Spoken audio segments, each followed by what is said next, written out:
Shalom warga kerajaan, sungguh menggairahkan setelah kita memperingati kematian dan kebangkitan Tuhan Yesus.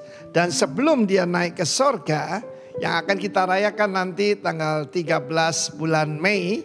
Dan kemudian pencurahan Roh Kudus tanggal 23 Mei pas hari Minggu juga. Nanti Bapak Pendeta Frankie yang menyampaikan special message bagi kita semua. Maka saudara, apa yang dilakukan Yesus mulai dari dia bangkit dan selama 40 hari ya bersama murid-muridnya. Saya bayangkan saya ada di rumput di sana ya, mendengarkan pengajaran daripada Sang Raja dan Sang Maha Guru ini. Tetapi puji Tuhan, melalui Roh Kudus kita tetap bisa belajar, karena Roh Kudus adalah roh daripada Kristus sendiri. Nah saudara, apa yang dilakukan oleh dia? Injil Lukas disambung dengan Kisah Para Rasul pasal pertama menjelaskan bahwa apa yang dia lakukan adalah dia menampakkan diri berulang-ulang kepada murid-muridnya. Berulang-ulang. Jadi saudaraku, itu bukan suatu halusinasi atau suatu delusi, tetapi benar-benar kenyataan bahwa dia benar-benar bangkit. Karena tidak heran bahwa mereka disuruh menyangkal bahwa Yesus itu bangkit dan hidup. Mereka tidak bisa. Because that's a fact. Saudara, ucap syukur kita tidak mengikut dongeng. Dan apa yang dilakukan Tuhan Yesus? To do and to teach, ya, dan juga train them. Bulan ini bicara soal to train, melatih anak-anak muda kita. Dan saya percaya kebangkitan anak-anak muda yang dipakai Tuhan luar biasa sedang terjadi di tengah-tengah kita. Dia berulang-ulang di dalam bahasa Inggris katakan infallible proof. Bukti yang tak terbantahkan dan tidak bisa dibantahkan. Bahwa dia hidup, dan apa yang diajarkan? Kerajaan Allah. Karena selama ini mereka gagal paham. Mereka kira bahwa kerajaan Allah itu Mesias datang untuk menghancurkan Romawi dan mendirikan kerajaan yang dijanjikan kepada David. Yaitu bahwa dia akan meminta seluruh bumi dan berpusat di Yerusalem. Jangan salah, bukan Washington DC, bukan Beijing, bukan Moskow ataupun yang lain, tetapi Yerusalem. Tetapi saudaraku, meskipun dia sudah mengajar, ini kebenaran ini harus seutuhnya. Pertaining the kingdom of God, tentang kerajaan Allah. Dia mengajarkan. Sejak saya banyak menekankan tentang dia datang untuk mendirikan kerajaan sebagai raja. Dan firman Tuhan adalah undang-undang. Ya, firman Tuhan adalah mengajarkan kebudayaan kerajaan. Masih juga banyak yang gagal paham. Sebab pada akhir pertemuan itu murid-murid tanya, maukah engkau pada masa ini, sekarang ini, yaitu mendirikan kerajaan bagi Israel, memulihkan, restore kerajaan bagi Israel. Dan dia berkata, hanya Bapak yang tahu, ya. Jadi kita tidak usah mereka-reka tanggal kedatangan Kristus. Tetapi yang jelas, the kingdom of God is within you. Kerajaan Allah ada di dalam saudara saya melalui Sang Raja yang memerintah melalui rohnya. What is the kingdom of God? The government of God. Pemerintahan Allah. Karena itu selama 40 hari dia mengajarkan itu dan berulang kali menampakkan diri dengan tubuh kemuliaan. Ini gambar ini yang mungkin sebelum dia bangkit ya, tapi just an illustration. Dan saudara yang kasih Tuhan, through the Holy Spirit, melalui Roh Kudus. Tanggal 23 kita memperingati yaitu pencurahan Roh Kudus. Saudara yang kekasih, Tuhan mau kita semua menjadi saksi yang berkuasa bagi Dia. Tuhan memberkati kita semua warga kerajaan. Amin. Shalom Bapak Ibu yang dikasihi Tuhan, bagaimana kabar Anda hari ini? Luar biasa. Saya minta tolong dong, tos 5 orang minimal. Katakan terima kasih sudah datang hari ini di gereja. Saya tunggu 5 orang ya, gak boleh kurang, harus 5 orang. Boleh lebih, boleh lebih.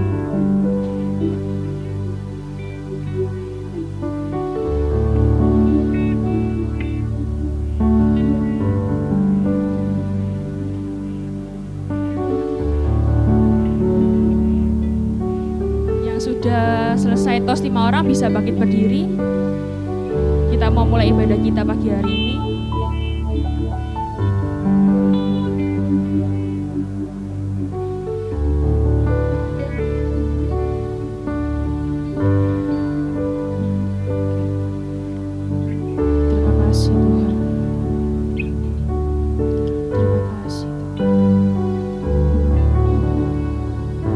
kami sungguh bersyukur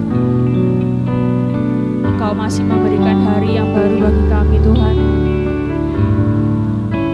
Engkau memberikan kesempatan bagi kami untuk sekali lagi berkumpul di tempat ini Tuhan, di gereja-Mu Tuhan.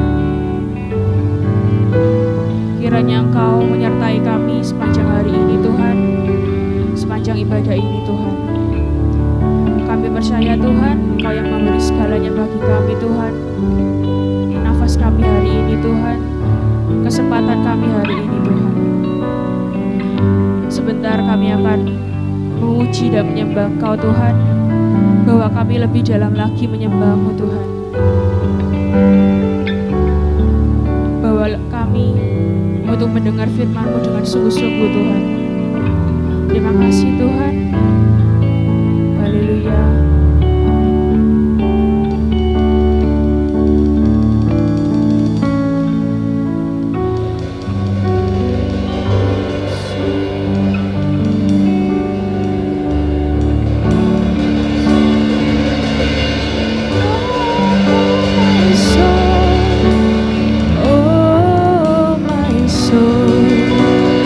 Worship His holy name.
terima kasih Tuhan. Kasih-Mu gak ada batasnya buat kami Tuhan. Cinta-Mu gak ada batasnya buat kami Tuhan.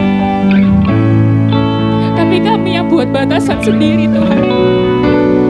Kami yang buat batasan sendiri buat kamu Tuhan. Buat Engkau Tuhan. Ajar kami Tuhan. Ajar kami Tuhan. Kami mau muliakan Engkau Tuhan dalam setiap sikap kami Tuhan, dalam setiap tindakan yang kami lakukan Tuhan. Kami mau memuji nama-Mu Tuhan lebih dalam lagi Tuhan. Kami mau menyembah-Mu Tuhan. Kami mau berikan semua yang kami punya buat Engkau Tuhan. Semua yang kami punya Tuhan hanya pada-Mu Tuhan. Kami bersyukur Tuhan punya Allah yang seperti Engkau Tuhan. Kami sungguh-sungguh bersyukur Tuhan punya kasih, yaitu Engkau Tuhan. Terima kasih Tuhan. Terima kasih Tuhan.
Tuhan Yesus baik, amin saudara.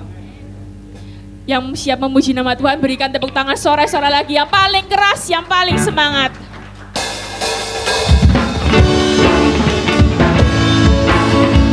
Tepuk tangan ya, yang semangat, kita nyanyi sama-sama.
dulu saudara-saudari. Kita mau menyiapkan hati kita untuk mendengarkan firman Tuhan.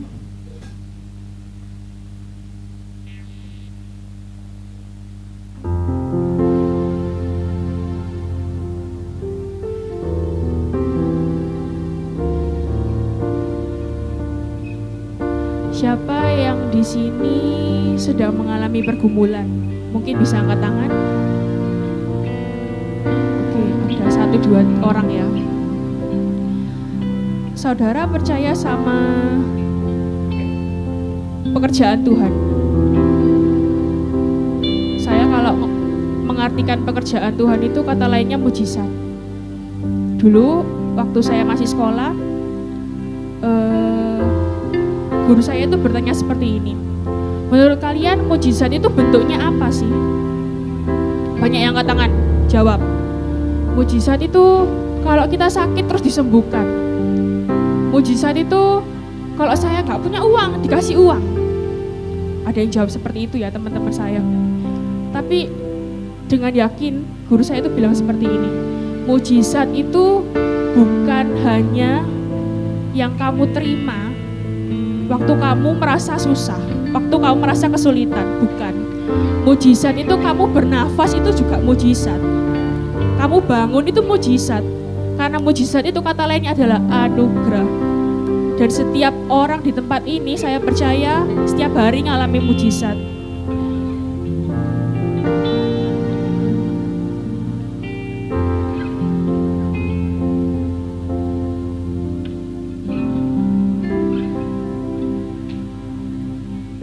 Terbatas kuasa-Mu Tuhan, semua dapat Kau lakukan. Apa yang kelihatan mustahil bagiku, itu sangat mungkin bagimu.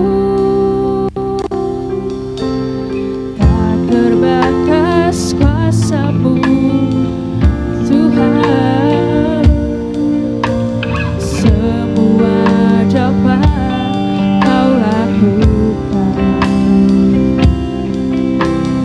Apa yang kelihatan mustahil bagiku, itu sangat mungkin bagimu. Di saat ku tak berdaya, kuasa-Mu yang sempurna. Ketika ku percaya, mujizat itu nyata. Bukan karena kekuatan, namun Roh-Mu ya Tuhan. Ketika ku berdoa, mujizat itu nyata. Saya undang Bapak Ibu untuk bangkit berdiri.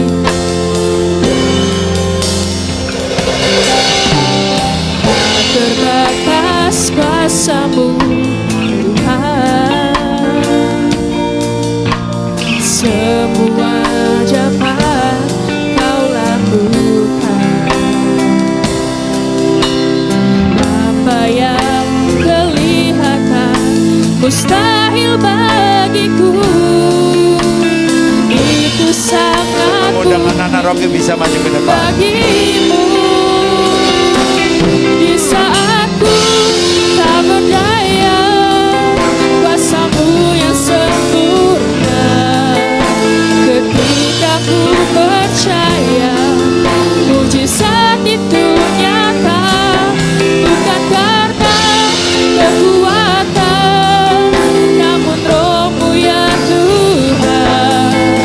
Ketika ku berdoa, mujizat itu nyata. Biarlah pagi hari ini Tuhan, dengan iman kami membawa setiap anak-anak kami ke hadapan-Mu. Kami percaya Tuhan, sejak anak-anak firman-Mu berkata, Engkau meletakkan dasar-dasar yang teguh. Oleh sebab itu hamba saat ini berdoa, kiranya pengurapan yang baru turun atas setiap anak-anak kami.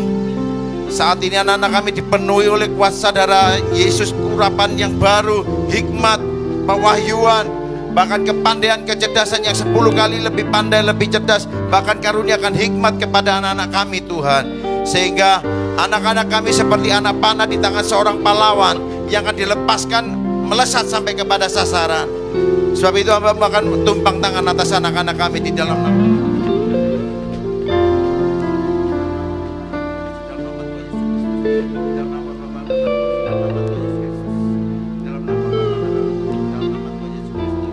Kiranya pagi hari ini, mulai pagi hari ini, urapan Tuhan penuh atas anak-anak kami. Mereka akan berjalan di bawah kasih karunia yang daripada Allah sendiri, sehingga dalam pertumbuhan mereka menjadi dewasa, mereka tidak kekurangan, melainkan anak-anak ini benar-benar menjadi berkat buat keluarga mereka. Dan mereka akan sampai kepada destiny, rancangan Allah yang luar biasa terjadi atas anak-anak kami.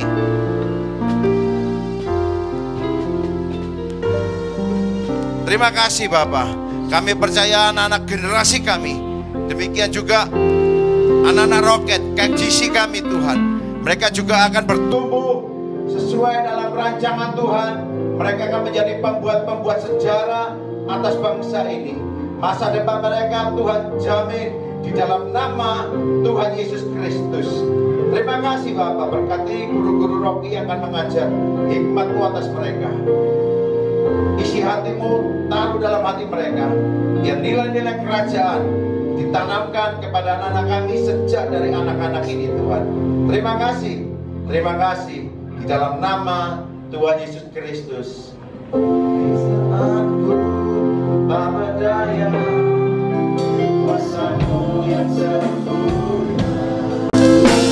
Ketika ku berdoa, mujizat itu nyata, bukan karena kekuatan, namun Roh-Mu ya Tuhan. Ketika ku berdoa, mujizat itu nyata.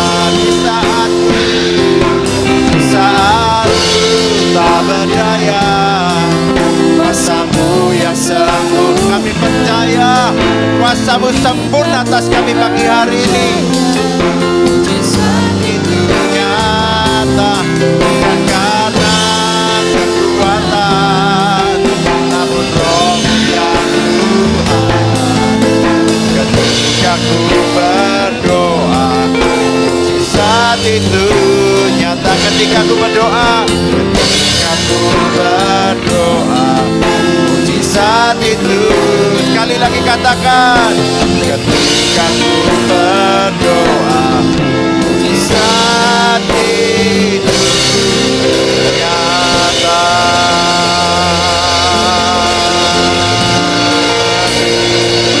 Untuk kami percaya Tuhan, bahwa mujizat-Mu masih terjadi. Sungguh kami percaya Tuhan, Engkau Allah yang berkuasa, Allah yang sanggup melakukan segala perkara. Syukur hanya bagi-Mu Tuhan. Terima kasih Tuhan. Terima kasih buat pagi hari ini. Kalau kami ada di tempat ini pagi hari ini Tuhan, semua dalam rancangan Tuhan. Dan kami percaya kalau kami boleh menikmati hadirat-Mu pagi hari ini, dan saatnya kami rindu menikmati isi hati-Mu. Sampaikan apa yang Tuhan mau, apa yang menjadi isi hati daripada Bapa. Hikmat, pengertian, pewahyuan turun atas setiap kami pagi hari ini. Berbicaralah Bapa. Mari Roh Kudus, Engkau yang karuniakan rema, karuniakan hikmat, pengertian, bahkan pewahyuan-pewahyuan yang baru. Tuhan percayakan atas kami pagi hari ini. Kami mau belajar dengan hati yang haus, hati yang terbuka, untuk Engkau taburi kebenaran firman-Mu. Berbicaralah atas setiap kami Tuhan. Di dalam nama Tuhan Yesus Kristus. Haleluya. Bersama kita katakan amin, amin. Silakan duduk kembali, puji nama Tuhan. Ya, pagi hari ini sudah menginjak di bulan yang baru,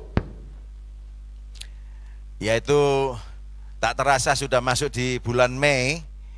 Dan saya mengucap syukur kalau sampai di bulan Mei kita semua dalam keadaan yang baik. Ya, setuju katakan amin. Ya, kasih lihat saudara, wajah-wajah saudara, wajah yang diberkati Tuhan.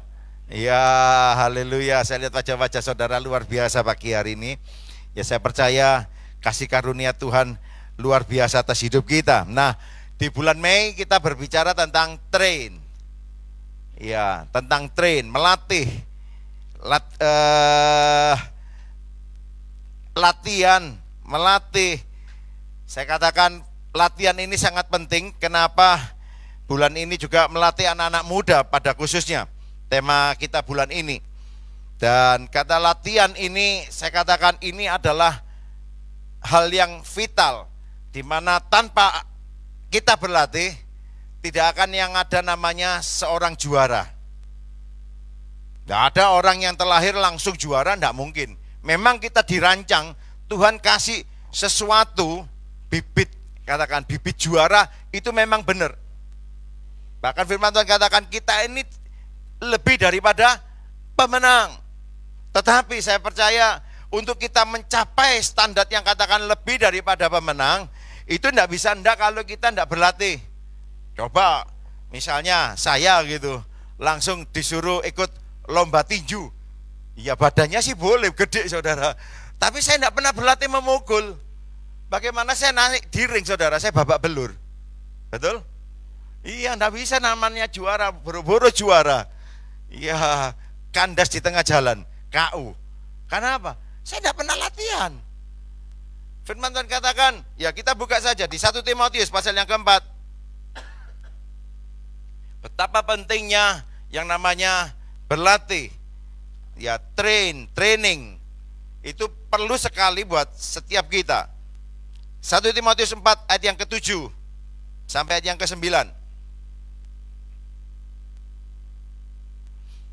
Oke. Ya sebenarnya ini 7 bagian B, tapi tidak apa-apa, kita baca di ayat yang ke-7 sampai 8, 9. Sudah ketemu? Kita baca bersama-sama. 2, 3. Tetapi jauhilah tahayul dan dongeng nenek-nenek tua. Lalu latihlah dirimu beribadah. Train your body. Latih dikatakan ke-8 juga. Latihan badani terbatas gunanya, tetapi ibadah itu berguna dalam segala hal. Maksudnya latihan ibadah itu berguna dalam segala hal karena mengandung janji baik untuk hidup ini maupun untuk hidup yang akan datang. Perkataan ini benar dan patut diterima sepenuhnya. Seringkali kita terlalu fokus dengan yang namanya latihan badani. Memang kita harus berlatih secara badani. Supaya apa? Tubuh kita sehat, bisa maksimal. Ya, kalau kita tidak pernah berlatih secara badani, sakit-sakitan. Ya, saya percaya memang sangat penting kita melatih secara jasmani, badani kita. Tetapi jauh lebih penting juga dikatakan, itu hal yang rohani dikatakan. Di ayat yang 8, latihan badani itu terbatas gunanya. Memang kita secara jasmani kalau kita lihat memang orang yang apalagi yang biasa fitness, ya adik saya memang suka fitness. Ya saya lihat di sana, waduh yang latihannya udah tahunan. Udah kalau saya ajak ngomong saya tanya, "Loh, rumahmu di mana?" "Oh, di sana." Wow, ototnya keluar semua, saudara. Oh, di sana dikelihatin semua otot-ototnya. Apalagi kalau sudah berdiam-diam begini, wah sayapnya keluar mau terbang sepertinya, saudara. Loh, memang secara jasmani dia sehat, saudara. Tapi tidak jaminan secara rohani itu sehat. Jadi boleh saya katakan ini harus imbang. Boleh saya katakan juga tidak sekedar imbang, harusnya rohani jauh lebih penting. Kenapa? Dikatakan di sini ayat yang ke-8. Latihan badani terbatas gunanya. Jelas dikatakan Rasul Paulus ini kepada Timotius. Latihan badani itu terbatas gunanya. Tetapi ini tadi, latihan ibadah itu berguna dalam segala hal. Dan dikatakan apa? Berguna dalam segala hal dan apa? Mengandung janji. Wow, siapa yang gak suka yang namanya janji? Yang lagi pacaran paling seneng yang namanya terima janji. Tapi seringkali janji-janji tinggal janji, hanya mimpi. Nah, hati-hati, di tempat ini tidak ada yang pria-pria suka janji saja, tapi janji yang ditepati. Setuju katakan amin? Itu pria yang sejati. Haleluya. Saya lihat wajah-wajah pria sejati di tempat ini. Haleluya. Coba istri pandang wajah suami saudara. Apakah benar-benar pria yang sejati suami saudara? Haleluya. Iya, saya lihat wajah-wajah yang luar biasa. Jodi rek guyang-guyu aja terus. Haleluya. Saya suka ini. Sukacita sekali saudara. Ya, dikatakan memang berguna dalam segala hal dan mengandung janji. Baik untuk ini lagi yang hebatnya, untuk hidup yang saat ini, ya, untuk hidup ini maupun untuk hidup yang akan datang. Latihan badani terbatas pada saat apa? Kita masih hidup di dunia ini. Tetapi kalau latihan rohani fungsinya apa saudara? Bukan hanya untuk hidup yang sekarang ini, tapi yang akan datang. Maksudnya setelah kematian. Wow, ini dampaknya luar biasa. Betapa pentingnya kita train, melatih rohani kita. Nah, seringkali kita gagal di tempat ini. Bukan hanya gagal, kita salah fokus. Ya, salah fokus. Karena apa? Terlalu penting kan apa? Hal yang jasmani, yang kelihatan, yang saat ini. Padahal firman Tuhan jelas. Ya, Nabi Samuel itu mengurapi Daud. Ya, awalnya Nabi Samuel dia lihat, waduh, Eliab kakaknya Daud itu gede, Syama, gede-gede badannya, memang ini cocok jadi raja. Tapi Allah berkata apa? Bukan dia yang aku pilih. Memang manusia melihat rupa, tetapi Tuhan melihat apa yang ada di dalam. Sebenarnya latihan yang di dalam, maksudnya yang rohani ini jauh lebih penting. Itu yang lebih diperhatikan oleh Tuhan. Tujuh katakan amin. Di saat yang di dalam ini benar, otomatis berdampak apa yang di luar. Itu otomatis. Makanya waktu kemarin berbicara tentang health, ya kesehatan, ya Pak Sinambela katakan, mensana in corpore sano, di dalam tubuh yang sehat terdapat jiwa yang sehat. Itu belum tentu. Belum tentu. Ada yang tubuhnya segede itu bunuh diri. Ada. Bahkan badannya bagus sekali, tapi maaf, dosa jalan terus. Jiwanya enggak benar. Jiwanya kacau. Kenapa kok dia suka melukai orang? Kenapa? Jiwanya terkoyak. Itu jiwa yang terluka, saudara, akan cenderung apa? Melukai orang lain. Makanya seringkali kami melayani, saya selalu tanya masa lalunya dulu untuk konseling. Kenapa orang ini suka, maaf, garai orang. Ya, apalagi pasangannya suka marah-marah, suka moro tanganan. Itu gara-gara apa? Ada luka masa lalu yang di dalam. Sama seperti kaca, kalau ini terluka, saudara, siapapun dan apapun yang gores, yang luka itu ikut terluka.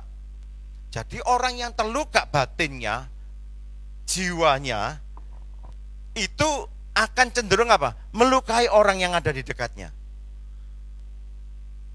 Sangatlah penting kita harus beres jiwa kita, rohani kita. Latihan badani terbatas gunanya, tetapi latihan yang rohani berbicara tentang ibadah. Ibadah memang khususnya apa? Kita melatih ibadah pagi hari ini tujuannya apa? Melatih bukan untuk jasmani kita, melatih apa? Rohani kita supaya tambah hari tambah kuat. Makanya jangan pernah lalai beribadah. Yang setuju katakan amin. Apalagi malas ibadah. Ya, di tempat ini tidak ada. Haleluya. Ya, tidak ada yang ngaku katanya. Bukan saya loh, mereka saudara. Ya, di luar banyak. Ya, banyak mereka fokusnya apa? Hanya di luar, tapi apa? Tidak pernah fokus apa yang ada yang di dalam, yaitu tentang latihan ibadah ini saudara. Karena ibadah ini mengandung janji.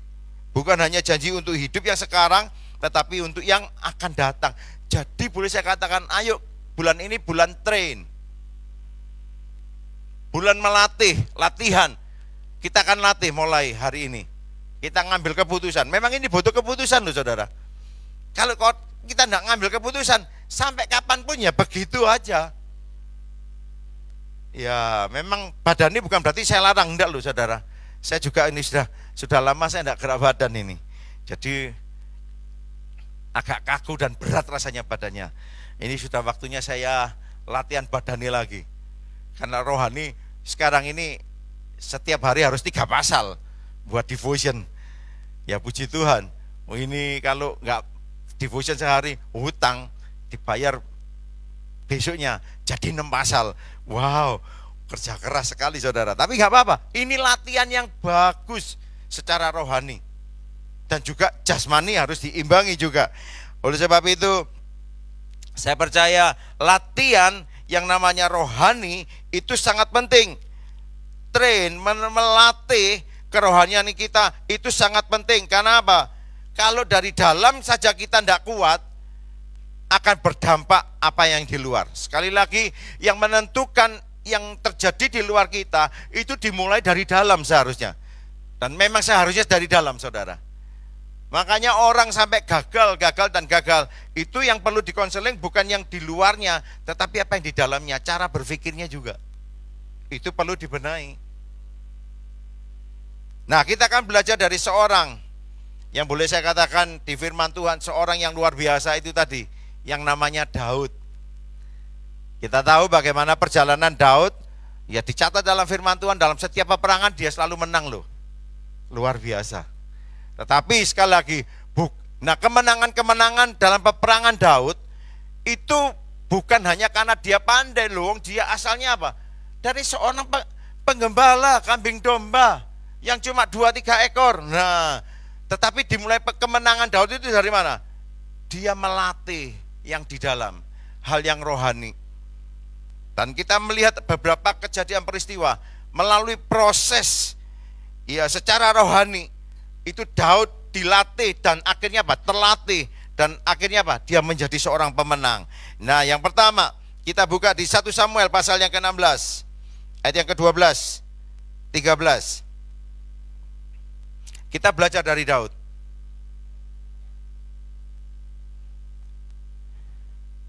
Jadi kemenangan-kemenangan kecil saya katakan, ya ini akan berdampak kepada apa? Kemenangan yang besar. Firman Tuhan itu, cara kerja Tuhan itu selalu apa? Dari yang kecil, setiap perkara kecil pasti terjadi perkara yang besar.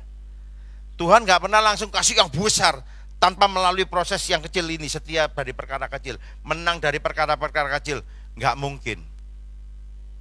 Makanya saya katakan, kalau saat ini kita berdoa, memang minta Tuhan kasih revival, minta revival yang besar, otomatis Tuhan akan izinkan yang namanya apa?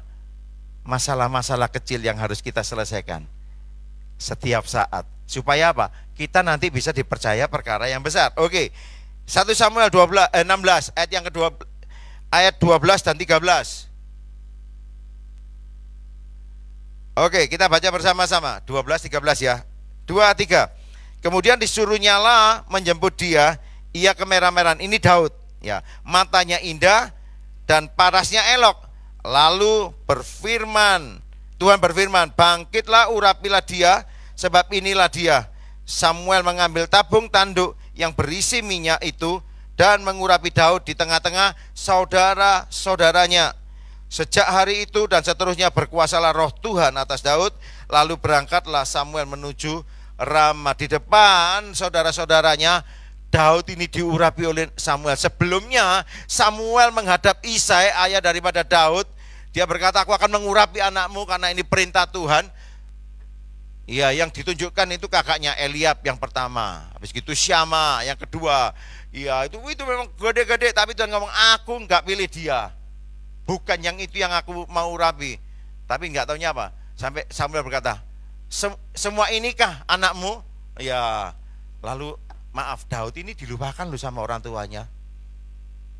Maaf, sampai gak dimasuk no hitungan. Sampai Samuel ini tanya, lu udah semua tadi anakmu? Akhirnya Samuel, Isai ngomong, masih ada satu, masih Angon. Oh, ini nggak masuk hitungan dalam bilangan keluarga lo. Makanya firman Tuhan katakan, sekalipun ayahku dan ibuku menolak aku, itu di Mazmur Daud. Sejak dari kandungan dia tertolak loh Daud. Tetapi orang yang tertolak yang seperti ini, Tuhan pilih. Sekali lagi ada kabar baik buat kita. Tuhan nggak peduli masa lalu saudara.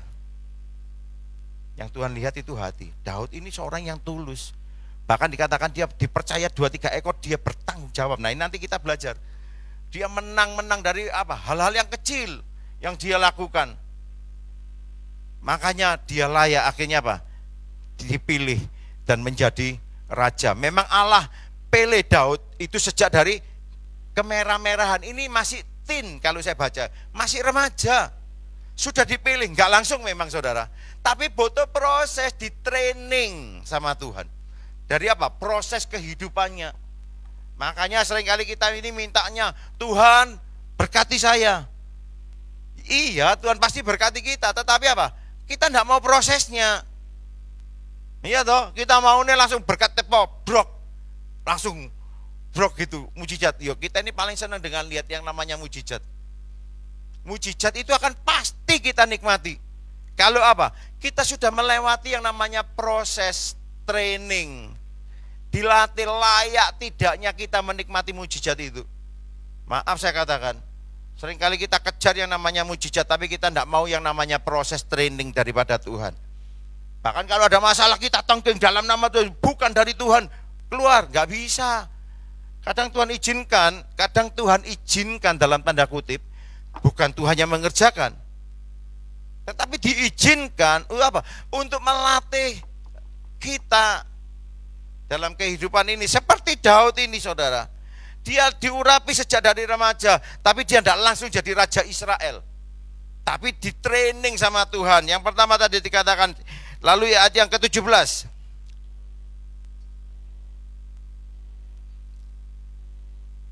dikatakan, Isai berkata kepada Daud anaknya, ambillah untuk kakak-kakakmu berti gandum ini, seeva dan roti yang 10 ini, bawalah cepat-cepat ke perkemahan kepada kakak-kakakmu. Dan baiklah sampaikan keju yang 10 ini kepada kepala suku 1000, pasukan 1000. Tengoklah apakah kakak-kakakmu selamat, dan bawalah pulang satu tanda dari mereka. Daud yang sudah diurapi menjadi raja, namun sekali lagi, dia tidak nolak perintah bapaknya. Dia tetap taat apa yang diperintahkan oleh bapaknya. Dia lakukan loh. Seharusnya kalau kita sudah tahu persis bahwa seorang nabi khusus, dia berkata, biasanya kamu akan dipakai Tuhan luar biasa. Sombongnya tidak karu-karuan.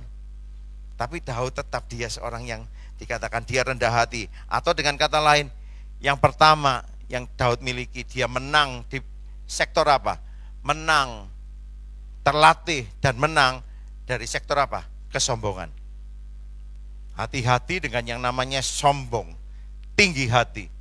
Orang yang tinggi hati, di firman Tuhan katakan, itu awal dari kejatuhan. Tinggal tunggu waktu orang yang sombong, itu pasti jungkel. Pasti. Sudah deh. Terbukti hari-hari ini. Orang yang sombong, jungkel hari-hari ini. Nggak bisa. Saya katakan nggak bisa kita terus selalu orangnya sombong, selalu dia membanggakan apa yang dia capai. Itu semua saudara, saya percaya keberhasilan seharusnya itu hasil kerja siapa? Tuhan dan kita kerjasama. Semua karena Tuhan, bukan karena kekuatan kita. Kalau kita andalkan semuanya dari kekuatan kita, kita pasti kecewa pada suatu saat. Nah, Daud ini terlatih dari mana? Kesombongannya. Sekalipun dia seorang yang sudah diurapi, dia tahu persis dia bakal jadi raja atas bangsa Israel. Luar biasa.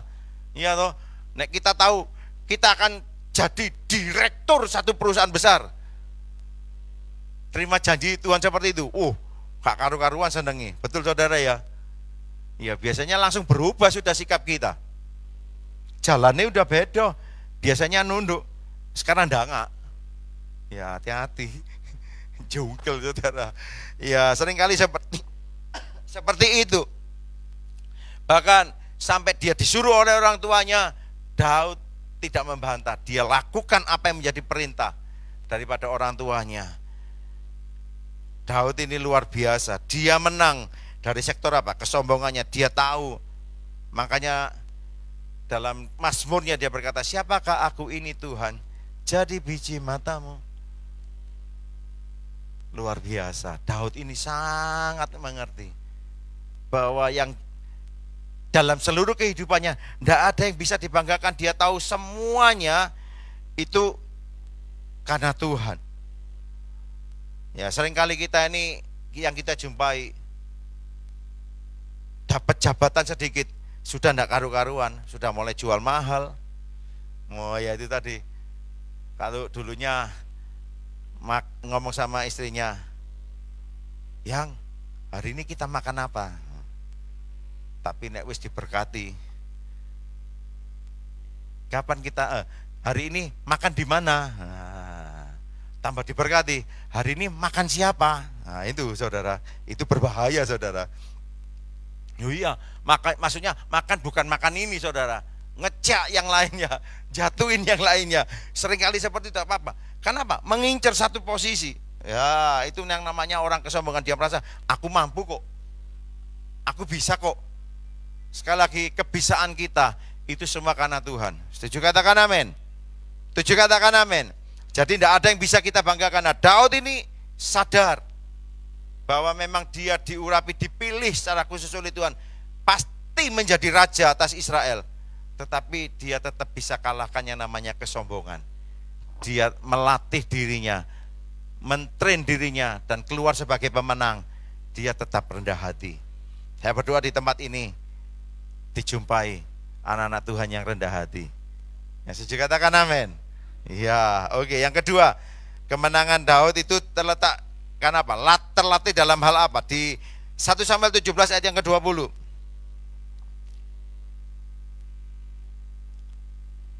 Dikatakan di situ, lalu setelah dia menerima perintah dari orang tuanya suruh mengantarkan makanan ke kakak-kakaknya yang di medan peperangan, dikatakan lalu apa yang dilakukan oleh Daud? Lalu Daud bangun pagi-pagi, ditinggalkannya lah kambing dombanya pada seorang penjaga, lalu mengangkat muatan dan pergi seperti yang diperintahkan Isai kepadanya.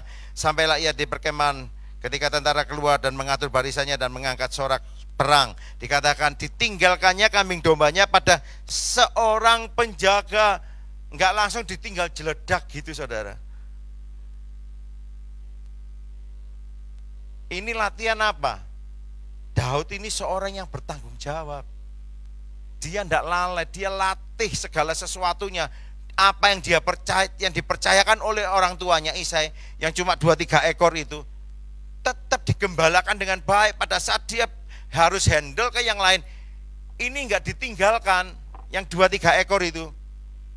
Saya percaya mungkin Bapak Isai itu punya banyak, tapi yang dipercayakan cuma 2-3 ekor kepada Daud.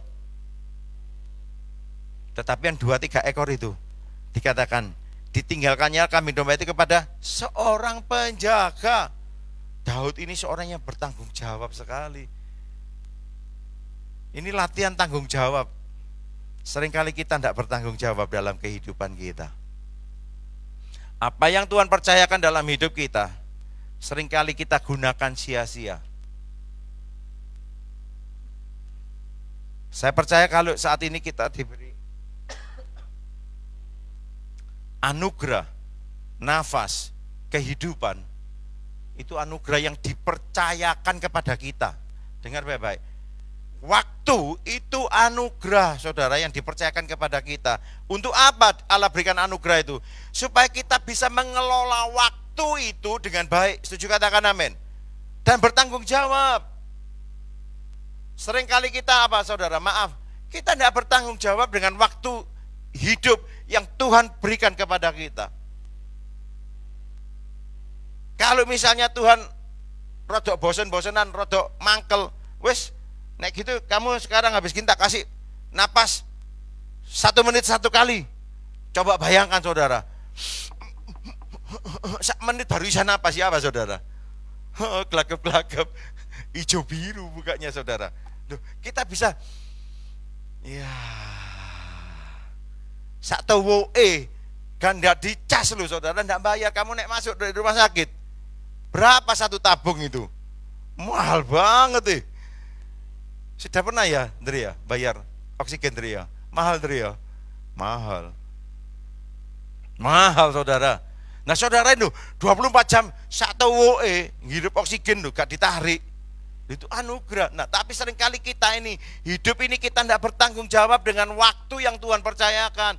Daud ini ngerti, kalau diberikan kesempatan, diberikan anugerah waktu, katakanlah ini diberikan anugerah apa?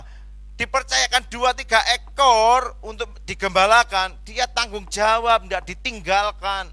Begitu saja, dia cari orang untuk tetap rawat sampai aku datang kembali. Oh ini luar biasa.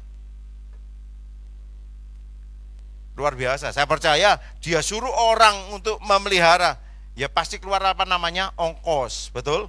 Dia berkorban untuk itu. Dia bayar harga untuk menggunakan apa? Tetap dilatih yang namanya bertanggung jawab ini, harus bayar harga. Kalau kita tidak mau bayar harga saudara, ya maaf, kita tidak akan yang namanya keluar sebagai pemenang dalam hal apa? Bertanggung jawab. Makanya hidup sakarepe dewek ngawur, sembarangan sudah hidupnya, saenak-enakku. Hati-hati loh saudara, hati-hati.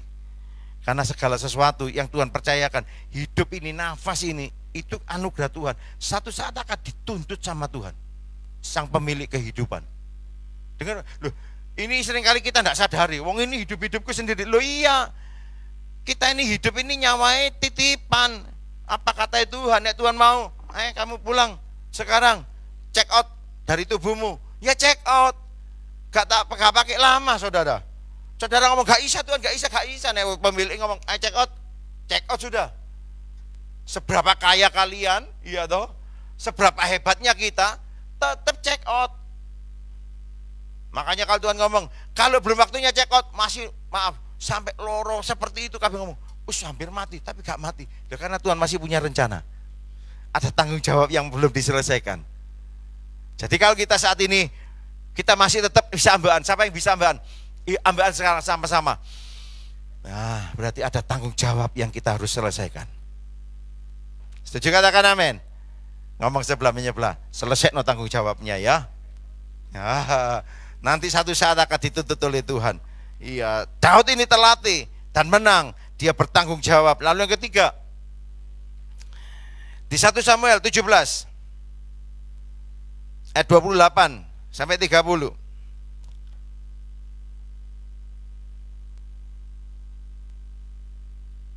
Ayo kita baca bersama-sama. 2, 3. Ketika Eliab, kakaknya yang tertua, mendengar perkataan Daud dan kepada orang-orang itu, bangkitlah amarah Eliab kepada Daud sambil berkata, mengapa engkau datang? Dan pada siapakah kau tinggalkan kambing domba yang 2-3 ekor itu di padang gurun? Aku kenal sifat pemberanimu dan kejahatan hatimu. Engkau datang kemari dengan maksud melihat pertempuran. Tetapi jawab Daud, apa yang telah aku perbuat? Hanya bertanya saja. Lalu berpalinglah ia daripadanya kepada orang lain dan menanyakan yang sama. Dan rakyat memberi jawab kepadanya seperti tadi. Ya, dikatakan di sini, kakak-kakaknya aja loh saudara, sampai meremehkan yang namanya Daud, sampai marah kepada Daud. Dikatakan, mengapa engkau datang? Dan kepada siapa kau tinggalkan kambing domba yang cuma 2-3 ekor? Nah ini ngeremehin banget saudara, disebutkan sampai 2-3 ekor di padang gurun. Aku kenal sifat pemberanimu dan kejahatan hatimu. Engkau datang kemari dengan maksud melihat pertempuran. Daud ini diremehkan. Istilahnya apa? Dinyek. Ya, juga dimarahi sama kakaknya. Seharusnya saudara, kalau kita terima sesuatu yang negatif, seringkali kita apa? Kamu nggak tahu siapa saya. Melok jadi amnesia saudara. Iya toh, nek kita terima, kita direndahkan sama orang, pasti dalam hati kita ngomong, kamu masih belum tahu siapa saya. Kita aja sendiri lupa kok saudara. Ya sampai tanya, belum tahu siapa saya. Iya, itu kan seringkali kita kan saudara. Daud ini sekalipun direndahkan, Daud tetap berespon positif. Ini luar biasanya. Dia menang dari apa? Emosi yang negatif. Dia tidak ngumbar emosinya. Bagi Daud bisa loh melawan kakak-kakaknya. Tidak ada salahnya, wong dia disuruh bapaknya kok. Tidak salah kok sebenarnya. Iya toh, dia bawa perintah bapaknya kok. Bapaknya yang suruh. Bukan inisiatifnya Daud tuh, tapi Tuhan pakai itu. Untuk apa? Benar-benar Daud menyatakan kemuliaan Tuhan. Dia mengalahkan Goliat. Si kecil tapi hebat. Kenapa? Dia menang dari ini masalah emosi negatifnya. Dia berespon positif. Dia tidak berespon negatif. Dia menang atas respon negatifnya. Bagi Daud bisa memberontak, bisa melawan. Tapi Daud tidak melakukannya. Seringkali kalau kita ini, maaf, kupingnya tipis. Ya, ono sing ngerasani denger-denger ada sing ngomong, kamu itu gini. Langsung tipis. Sopo. Hanya karena begitu aja loh.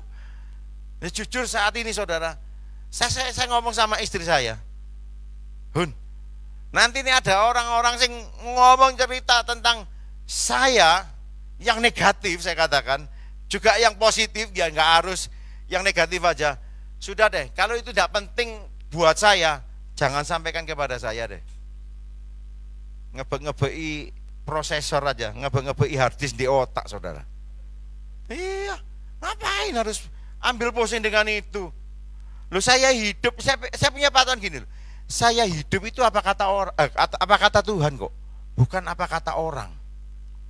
Bukan berarti saya cuek dengan mereka, saya tetap memikirkan mereka. Saya akan tetap belajar untuk bagaimana membawa orang itu ketemu dengan Tuhan. Tetapi sekalipun saya menerima yang seperti itu tadi, yang mengata-ngatai negatif buat saya belajar dari Daud, gak peduli deh. Wong saya hidup ini dipelihara Tuhan kok, bukan karena manusia. Saya hari-hari ini saya melihat pertolongan Tuhan, pemeliharaan Tuhan sempurna. Di saat memang saya katakan secara manusia, waduh berat banget, tetapi sampai hari ini saya bisa melaluinya. Sampai hari ini kita tetap bisa melaluinya sekeluarga. Saya tahu itu karena Tuhan. Makanya saya katakan saya tidak ambil pusing dengan apa kata orang deh. Kalau ataupun itu hal yang membangun, ya kalau ataupun itu memang koreksi buat saya respon kok. Saya katakan saya tetap respon positif. Saya langsung, oke, kalau itu kesalahan saya minta maaf. Saya lakukan itu saudara. Bagi saya, kalau itu memang benar-benar itu kesalahan saya belajar mengakuinya.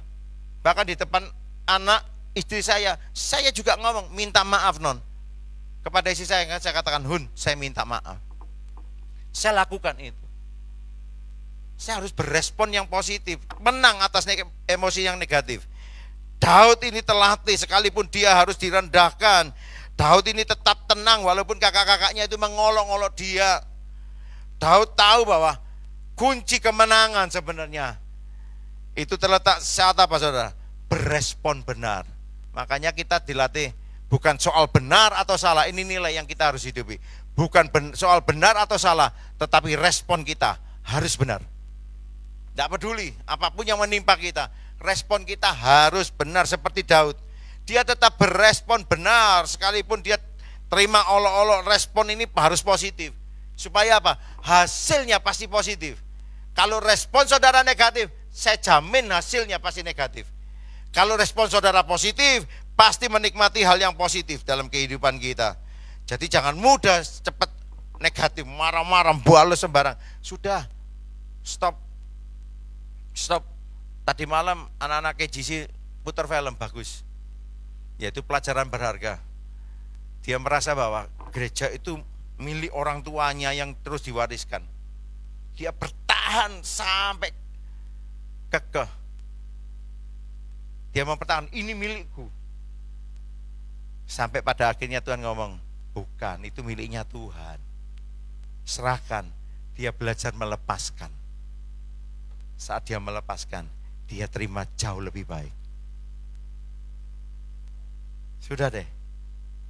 Apalagi yang namanya sakit hati, jangan dipertahankan. Buang jauh-jauh. Itu grogoti kesehatan kita. Bukan kesehatan secara jasmani, dompet juga, saudara. Percayalah, dompet saudara pasti digrogoti karena sakit hati. Stop sakit hati. Tetap mengucap syukur.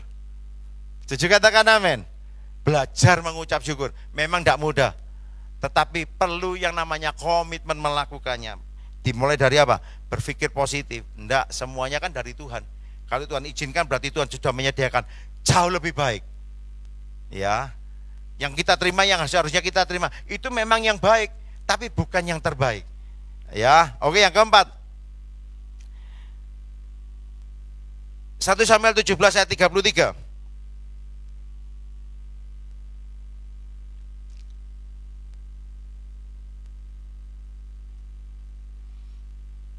Dikatakan, tetapi Saul berkata kepada Daud, tidak mungkin engkau dapat menghadapi orang Filistin itu untuk melawan dia, sebab engkau masih muda, masih remaja, sedang dia sejak dari masa mudanya telah menjadi prajurit. Loh, Daud memang dari segi skill, dia tidak terlatih sebagai seorang prajurit. Beda dengan Goliat, dari masa remajanya sudah dilatih megang senjata. Daud, ya bayangan orang, meangon kambing domba, apa sih yang dilatih? Tetapi latihan Daud luar biasa, saudara. Ini Daud diremehkan sekali, saudara. Lalu dikatakan, bahkan Goliat yang menghadapi Daud itu ngicik kepada Daud. Dikatakan ayat yang ke-43, 1 Samuel 17. Orang Filistin itu berkata kepada Daud, anjingkah aku, maka engkau mendatangi aku dengan tongkat. Coba, ini bawa perisai, bawa tombak. Goliatnya, Daud enggak bawa tongkat. Aduh, ya kayak ancikong aja. Ya, bocah tua nakal. Itu nek silat, saudara, itu silat itu. Enggak, ini beda dengan Daud, saudara. Memang benar-benar tongkat. Lalu demi para Allah orang Filistin itu mengutuki Daud. Pula orang Filistin itu berkata kepada Daud, hadapilah aku, maka aku akan memberikan dagingmu kepada burung-burung di udara dan kepada binatang di padang. Lalu dikatakan ayat yang ke-47, dan supaya segenap jemaat ini tahu bahwa Tuhan menyelamatkan bukan dengan pedang, ini kata daripada Daud, dan bukan dengan lembing, sebab di tangan Tuhanlah pertempuran, dan ia pun menyerahkan kamu ke dalam tangan kami. Ini perkataan daripada Daud. Sekalipun Daud ini direndahkan, saudara, dia tidak sakit hati. Nah, ini loh, menang dari rasa sakit hati. Dia terlatih menghadapi yang namanya olokan, ejekan, direndahkan. Daud tidak sakit hati. Dia menang dari proses yang seperti ini. Dia terlatih untuk bisa mengalahkan proses yang seperti ini. Kan, siapa saya? Mawas. Seringkali kan kita begitu saat kita direndahkan. Stop dengan itu semua. Belajar, bulan ini bicara tentang train. Kita latih untuk apa? Kita bisa menang terhadap apa? Sakit hati saat kita dipandang rendah. Gak peduli orang memandang kita rendah. Kan orang yang memandang. Yang penting kan bukan Tuhan. Ya Pak iya? Ya Pak iya? Yang penting itu apa kata orang atau apa kata Tuhan? Hidup kita ini 100% itu apa kata Tuhan. Setuju katakan amin? Itu yang jauh lebih penting. Kita kejar apa kata Tuhan daripada apa kata orang.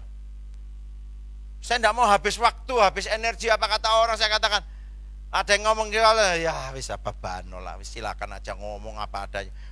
Memang dia ngomong ya gak bayar kok, gak ditarik pajak. Ya Bapak ngomong aja. Yang penting aku hidup apa kata Tuhan, apa kata firman, itu yang saya kejar. Daud menang dari apa kata orang. Ya, bahkan dia berkata dengan yakin, sebab di tangan Tuhanlah pertempuran ini dan ia pun menyerahkan kamu ke dalam tangan kami. Daud tidak kecil hati, Daud tidak pahit hati, tapi tetap maju terus dan percaya Tuhan yang memberi kemenangan. Dia hidup apa kata Tuhan. Bahkan di Filipi 4 ayat 13 ayat yang terakhir.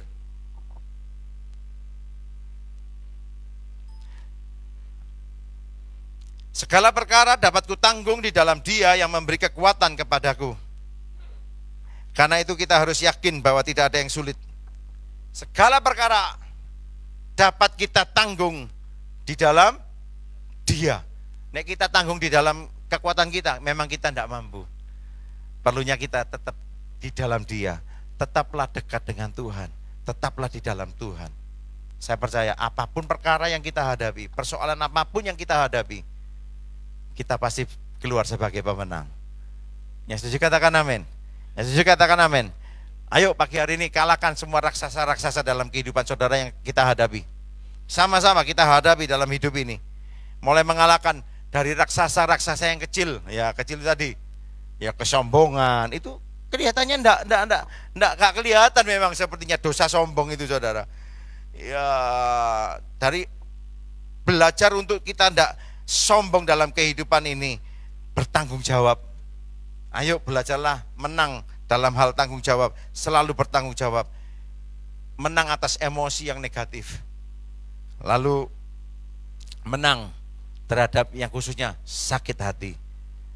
Pagi hari ini saya berdoa jemaat Tuhan, tidak ada yang sakit hati. Buang jauh-jauh, beres, sudahlah. Enggak usah disimpan sakit hati itu. Kalau memang belum bisa selesaikan, datang kepada saya bantu, saya akan doakan. Ya, memang kadang itu perlu apa? Sakit hati itu apa? Perlu confess, diakui.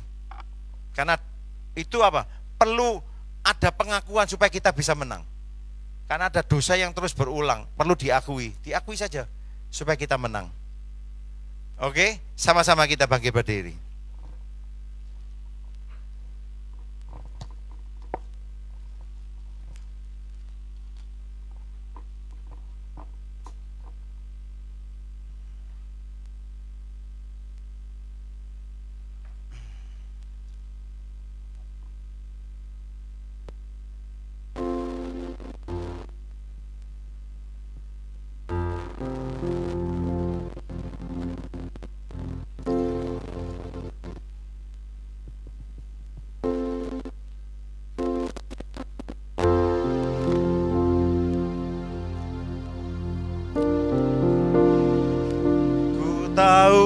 Bapa peliharaku,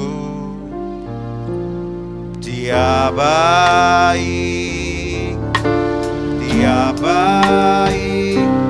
ku yakin Dia selalu sertaku.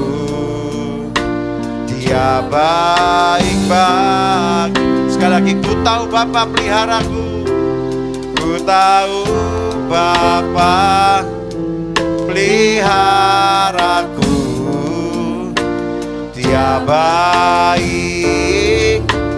Dia baik, ku yakin Dia selalu sertaku. Dia baik bagiku lewat badai,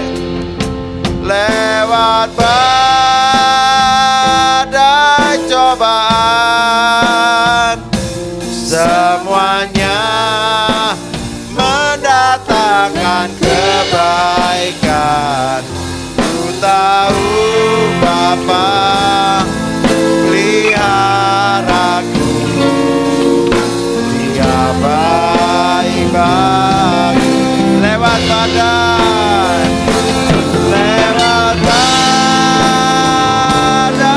cobaan,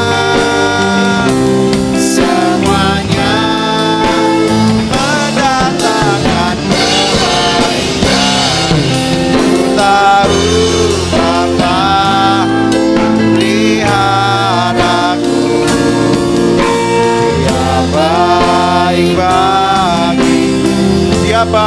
bagiku, Dia baik bagiku. Oh, Dia baik bagiku. Sekarang kita angkat tinggi-tinggi roti di atas kepala kita. Memang yang ada di tangan kita roti biasa, tetapi kita percaya saat pagi hari ini kita memakan roti ini, kita bersekutu dengan tubuh Yesus sendiri.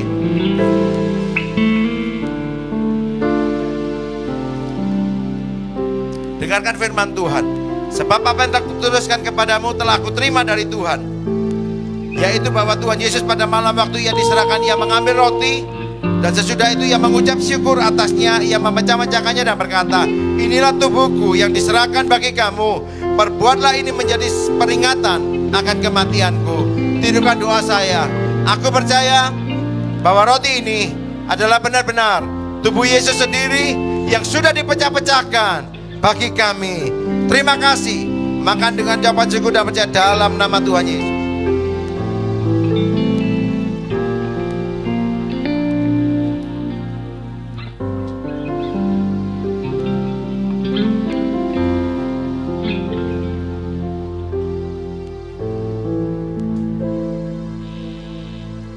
Sekarang kita angkat tinggi-tinggi cawan anggur di atas kepala kita. Demikian juga cawan anggur yang ada di tangan kita, anggur biasa. Tapi kita percaya saat kita meminum anggur ini, kita bersekutu dengan darah Yesus sendiri. Dengarkan firman Tuhan. Demikian juga Ia mengambil cawan sesudah makan lalu berkata, cawan ini adalah perjanjian baru yang dimeteraikan oleh darahku. Perbuatlah ini setiap kali kamu meminumnya menjadi peringatan akan kematianku. Tirukan doa saya. Aku percaya bahwa anggur ini adalah benar-benar darah Yesus sendiri yang sudah dicurahkan, ditumpahkan untuk kami, supaya hidup kami diselamatkan, hidup kami disembuhkan, hidup kami dipulihkan. Terima kasih. Minum dengan ucapan syukur dan percaya dalam nama Tuhan Yesus.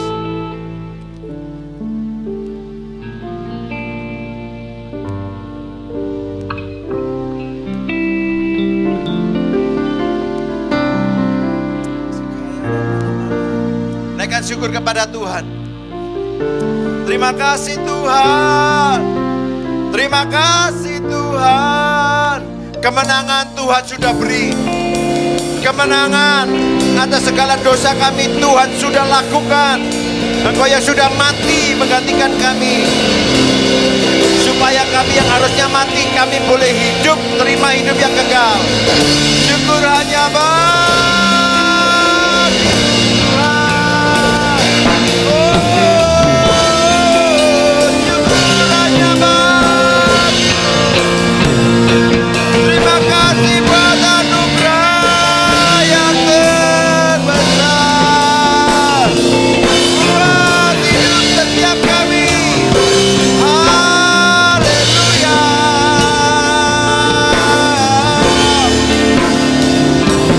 menyertai kami, Allah yang jauh lebih besar. Kalau ataupun saat ini kami menghadapi satu ujian, itu adalah latihan buat kami Tuhan, untuk kami mempersiapkan kehidupan yang akan datang bersama-sama dengan Engkau. Terima kasih Bapa. Terus menyertai kami sampai Engkau memanggil kami Tuhan. Kami tahu kami sendiri kami tidak mampu, tetapi kami bersama dengan Engkau, kami akan lakukan perkara-perkara yang besar. Bahkan setiap janji-janji-Mu pasti tergenapi dalam kehidupan setiap kami. Terima kasih. Kami mengucap syukur buat kebenaran firman-Mu. Sebab itu dari mulut kami tidak ada kata sunggut-sunggut yang keluar, tidak ada kata-kata makian yang keluar, tetapi Tuhan sudah menutup bungkus setiap kami dengan darah Yesus, sehingga tidak ada luka hati kami yang tidak bisa disembuhkan. Pagi hari ini Tuhan, kasih setiamu, anugerahmu cukup buat kami Tuhan, untuk menutupi segala luka-luka hati kami. Terima kasih Bapa. Terima kasih meteraikan kebenaran firman-Mu atas kami. Saat ini kami naikkan syafaat kami Tuhan, untuk bangsa dan negara kami Indonesia tercinta. Berkati Bapak Presiden kami, Bapak Jokowi, Wakil Presiden, Pak Maruf Amin, bahkan seluruh jajaran, para menteri dan seluruh staf pemerintah yang tertinggi sampai yang terendah di daerah-daerah. Kiranya Tuhan juga memberkati setiap mereka. Kiranya mereka diliputi oleh roh takut akan Engkau. Dan kami percaya bangsa ini akan dibawa menjadi bangsa yang besar, bangsa yang makmur, bangsa yang luar biasa menjadi berkat. Terima kasih Bapak. Berkati pemerintahan yang ada di desa Nogosari ini Bapak, baik kepala desa dan seluruh jajarannya Tuhan. Bahkan Kecamatan Pandaan, Kabupaten Pasuruan, kami serahkan ke dalam tangan-Mu Tuhan. Seluruh jajaran pemerintah juga Tuhan memberkati. Dan kami percaya juga Tuhan, gereja-Mu di tempat ini, setiap jemaat-Mu Tuhan, baik yang tidak hadir pagi hari ini, apapun persoalan tantangan mereka yang mereka hadapi pagi hari ini, hamba-Mu berdoa di dalam nama Tuhan Yesus, pertolongan yang tepat selalu datang pada waktunya. Dan tidak ada yang mustahil bagi Tuhan. Tuhan mengerjakannya bagi jemaat kami. Juga di tempat ini yang kami hadir, yang tetap setia dalam beribadah pagi hari ini, kami percaya Tuhan Kau menyediakan yang terbaik buat setiap kami. Kami pulang dari tempat ini nanti Tuhan, kami akan melihat betapa dahsyatnya Engkau, pertolongan-Mu, penyertaan-Mu, pelindungan-Mu, berkat-Mu, sukacita-Mu, damai sejahtera-Mu melimpah-limpah dalam kehidupan kami. Dari hari ini sampai selama-lamanya, hidup kami akan diwarnai oleh anugerah Tuhan semata. Terima kasih Bapa. Terima kasih. Biarlah kesetiaan kami Tuhan memperhitungkan. Sebentar kami akan berpisah. Kiranya Tuhan memberkati kami. Bahkan setiap jiwa-jiwa, setiap orang yang menyaksikan tayangan ini, dimanapun mereka berada, apapun keadaan mereka juga Tuhan, hamba-Mu berdoa di dalam nama Tuhan Yesus, juga memberkati setiap mereka, siapapun yang menyaksikan tayangan ini Tuhan. Berkati Tuhan di dalam nama Tuhan Yesus. Ada mujizat, ada pertolongan, ada jalan keluar. Tuhan menyediakannya seperti Kau sudah melakukannya bagi kami. Terima kasih. Kiranya berkat yang terbaik turut tercurah atas setiap kami. Mari kita buka kedua tangan kita di hadapan Tuhan.